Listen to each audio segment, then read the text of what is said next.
5 things. I gave 5 things yesterday about training camp. I'm looking forward. But here's 5 more things about the Carolina Panthers that I want to see as this preseason continues and progresses. So first thing on that, Victoria. Yes.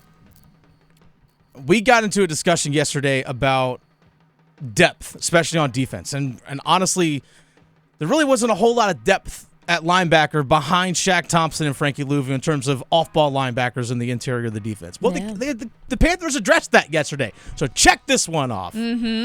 Carolina Panthers worked out yesterday and signed Deion Jones at linebacker, again providing depth with Shaq Thompson and Frankie Louvu. I think it's a solid signing. He was a Pro Bowl player early in his career with Atlanta, with the Falcons. 28 years old, got traded during the season last year to the Cleveland Browns. Got a little bit nicked up. Production wasn't quite there. But one thing that we saw earlier in his career, really solid in pass coverage, which this is kind of the evolution. We talk about how like running backs sometimes get devalued. I think actually off-ball linebackers sometimes are actually devalued nowadays because if you're not great in coverage, a lot of teams really aren't looking for you. You don't need that run stuffing, like back in the day, like the neck roll Zach Thomas. You need guys that are versatile. Yeah, you want them to be effective against the run, but you got to have guys that can cover in space, especially tight ends running down the middle of the field or backs coming out of the backfield. Inside linebackers have to have the speed to do that. It's actually interesting. You see off-ball linebackers have gotten smaller. Yeah. Over time. Like you can see guys that may, in like a 4-3 defense that play on the weak side of the defense off the ball. Some of them are like just 220 pounds. Like honestly, a lot of them are Jeremy Chin size. Yeah. Like 6'3", 220, 225. That's when you see a lot of weak side linebackers actually playing now. Guys that are off the ball. So that's how that position has evolved over the years. We don't really see a lot of great inside linebackers nowadays. Far gone are the days of Ray Lewis and Brian Urlacher. Yeah. Those days are far gone. But now we see guys that have to be good in coverage because this is a pass-first league. So we saw that early in his career, especially in Atlanta, Deion Jones. He has 5 interceptions in his career, which is pretty solid for an inside linebacker. So hopefully, is he the player that he was when he was 23 years old, 24 years old, when he was making a Pro Bowl? No, he's probably not that. But he provides depth behind Frankie Louvu and Shaq Thompson in case there is an injury, but also just gives you more options. Yeah. That's really it, because we talked about yesterday, the Carolina Panthers need to find somebody opposite of Brian Burns in terms of an edge rusher. Well, now you can get fancy with it. You wanted more trickery and fancy, Victoria. I do. Something that you said yesterday. I do.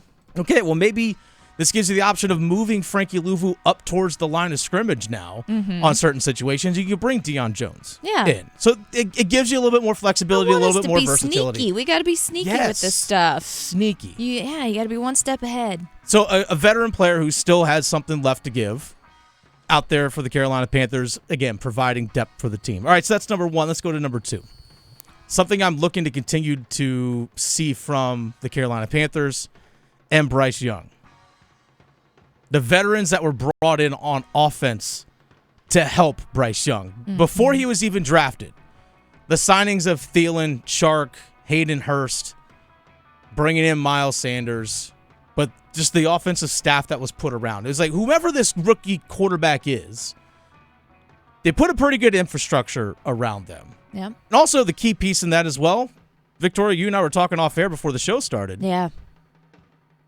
Andy Dalton. Huge. Like the interaction between Dalton and Bryce Young, we don't necessarily see all of it because we just see what's during practice on the field, and that's it. Yeah, and that's then okay. Plus it's all about Bryce too, so they're just going to show Bryce as much as possible. Well, for which is sure. Fine. But we don't hear the conversations the two of them are having. We don't hear or see the conversations they're having in meeting rooms or when they're watching tape and all those kinds of things. Just teaching him how to be a professional, things to look for. And I wish they did show that more often. I would like to see how he's shaping him. Yeah. Or the advice he's given. Now, me personally, I wish Cam was giving him this advice because I love Cam Newton, but, they didn't bring him back. So. No. It's, Again. That's a different conversation. Unfortunately, I think Cam's career is done. It's sad as it is. It is what it is. It is what it is. That's something we definitely can get into at a later point. But my point is this.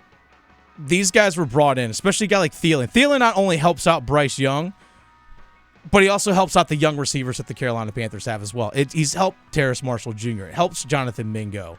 Helps Shi Smith. Guys who are rookie, second, third-year players.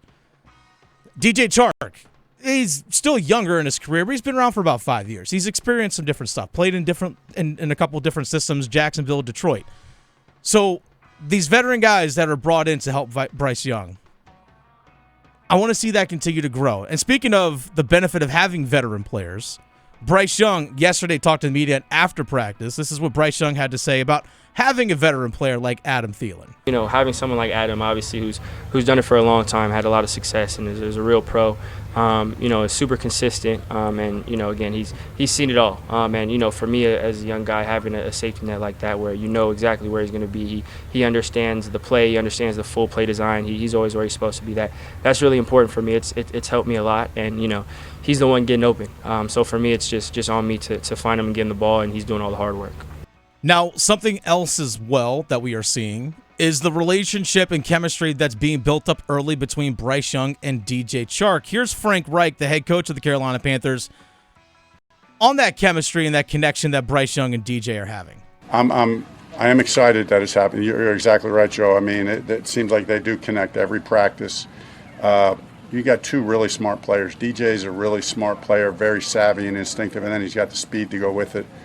And I think, you know, Bryce obviously same way. And, you know, I think that's looked good. We're excited about that. So that's exciting if you're Carolina Panthers. I'm not quite as bullish on the receiving core as a whole that a lot of people are. Because here's my thing with the receiving core is that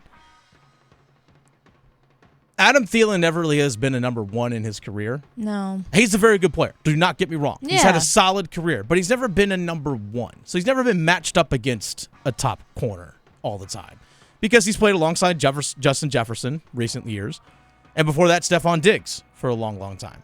So he's never had that matchup. DJ Chark, when he's healthy, he's been really, really good, but the last time he was actually healthy for a full season was 2019 in Jacksonville. And I know a lot of Carolina Panthers fans that saw him when Detroit came into Carolina last year put up some pretty big numbers against the Panthers last season, but he's been injury-ridden. So that's the thing. Okay, are you going to stay healthy this season? Because that dude could stretch the field. That's no, I mean, that is unquestionable. Yeah. But can he stay on the field? And then Jonathan Mingo as a rookie, he's a rookie. You just don't know. He could pop off for 1,000 yards this season. If he develops, great, awesome. But it wouldn't surprise me as well if that he ends up being the number 4 or 5 receiver just because, again, development. You just don't know. Terrace Marshall Jr., all right, you're, according to Pro Football Focus, you're one of the highest rated wide receivers last season in terms of go routes. Can you run more than just go routes? Can you develop, use that big body that you have as well? Can you be more than just a guy that runs go routes? Please. And then you got to throw in guys like Shi Smith as well. How do you develop as a slot receiver?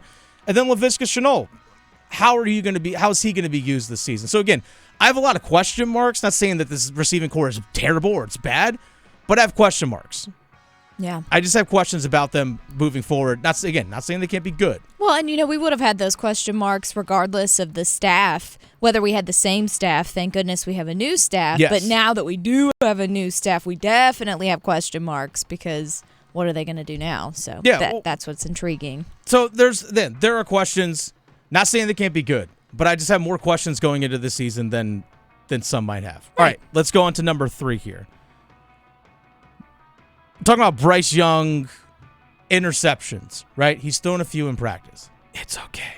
That's all I'm going to say. It's fine. It's okay if he throws some interceptions during training camp. Sure. The important thing is that he learns from them, grows, doesn't repeat the mistakes multiple times, and he tests his limits. That's what a lot of training camp is. It's like, all right, can I do this? Can I make this work? Yeah. All right, I think I see someone open.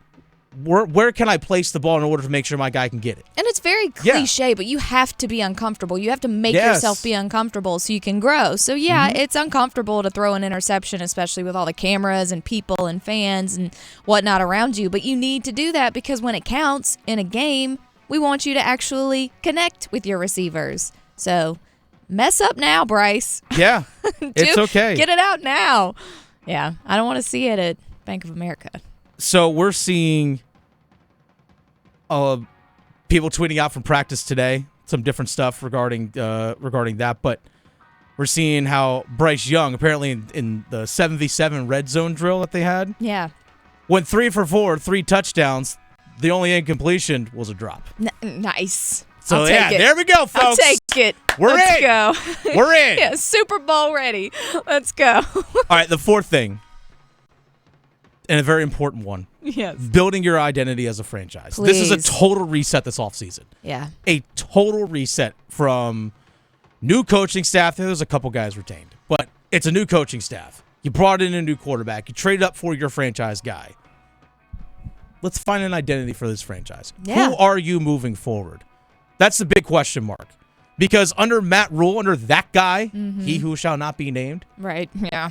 There was no identity. None. There was no identity of this team. Now, when Steve Wilkes took over last season, that keep pounding mentality came back. And guess what happened?